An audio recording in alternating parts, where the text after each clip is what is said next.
Baik saudara yang terkasih dalam nama Tuhan, bertemu kembali pada hari ini dalam pelajaran sekolah sahabat kita, pelajaran yang ke-12, peristiwa-peristiwa penutupan sejarah dunia. Dan untuk hari ini, hari Minggu tanggal 16 Juni 2024, pelajaran kita berjudul Kesetiaan kepada Allah dan Firman-Nya. Saudaraku yang terkasih, Rasul Petrus berkata di dalam 2 Petrus 1 ayat 16 sampai 21 bahwa nubuatan-nubuatan Allah dalam kitab suci menerangi jalan di depan kita. Nubuatan-nubuatan itu mendorong kita untuk membedakan kebenaran dari kesalahan. Kita tidak mengikuti dongeng-dongeng yang dibuat oleh manusia dengan cara yang licik atas inisiasi daripada iblis.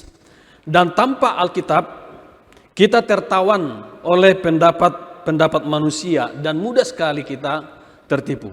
Bayangkan kalau tidak ada Alkitab, maka kita akan mengikuti apa kata orang yang tidak bisa dipertahankan atau dibuktikan kebenarannya.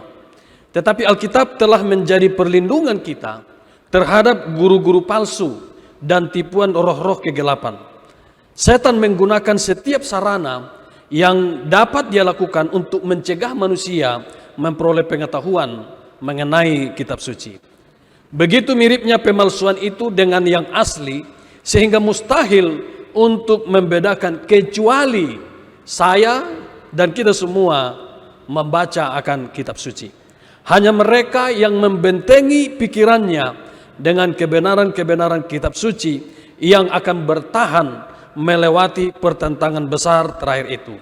Saudaraku, di masa akhir zaman akan datang ujian penelitian yang mendalam kepada setiap jiwa. Pertanyaannya, akankah saya lebih menurut kepada Allah daripada kepada manusia? Akankah kita bersedia untuk berdiri teguh mempertahankan perintah-perintah Allah dan iman kita kepada Yesus? Saudaraku, Raja Salomo berkata di dalam Amsal 23 ayat 23 dikatakan begini, belilah kebenaran dan jangan menjualnya, demikian juga dengan hikmat, didikan dan pengertian. Artinya apa saudaraku? Bahwa hikmat itu sangat mahal harganya, didikan itu sangat mahal harganya, kebenaran itu sangat mahal harganya. Maka jangan menjualnya. Biarlah kita boleh menerima kebenaran itu dan hidup mempertahankan kebenaran itu dalam kehidupan kita. Yohanes 17 ayat 17 katakan, kuduskanlah mereka dalam kebenaran, firman-Mu adalah kebenaran. Alkitab yang saya pegang dan yang saudara punyai adalah kebenaran firman Tuhan, kebenaran Alkitab yang harus kita terima dan kita hidupkan di dalam kehidupan kita. Saudaraku yang saya kasihi, kemudian Yohanes mengatakan di dalam Wahyu 13 ayat 11 bahwa binatang itu bertanduk dua dan seperti anak domba dan ia berbicara seperti seekor naga. Artinya ada perubahan karakter dari domba yang lemah menjadi naga yang besar, yang kasar dan menakutkan.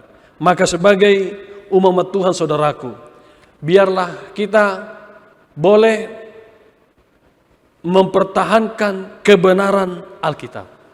Biarlah kita boleh setia kepada firman Tuhan. Dan artinya ketika kita setia kepada firman Tuhan, kita telah setia kepada Allah. Saudaraku, di zaman akhir, setan akan semakin gencar melakukan segala tipu daya untuk memalingkan kita dari kebenaran kitab suci. Oleh karena itu, maka kita harus membaca firman Tuhan, harus belajar kepada firman Tuhan, dan hidup sesuai dengan kebenaran itu, agar kita menjadi umat yang akan selamat dan menjadi umat yang akan sanggup bertahan ketika masa kesesakan itu terjadi kepada kita semuanya. Kiranya Tuhan menolong saudara dan saya dan kita semua untuk tetap bertahan dalam kebenaran Tuhan, dengan tentunya setia kepada Tuhan dan atas firman-Nya.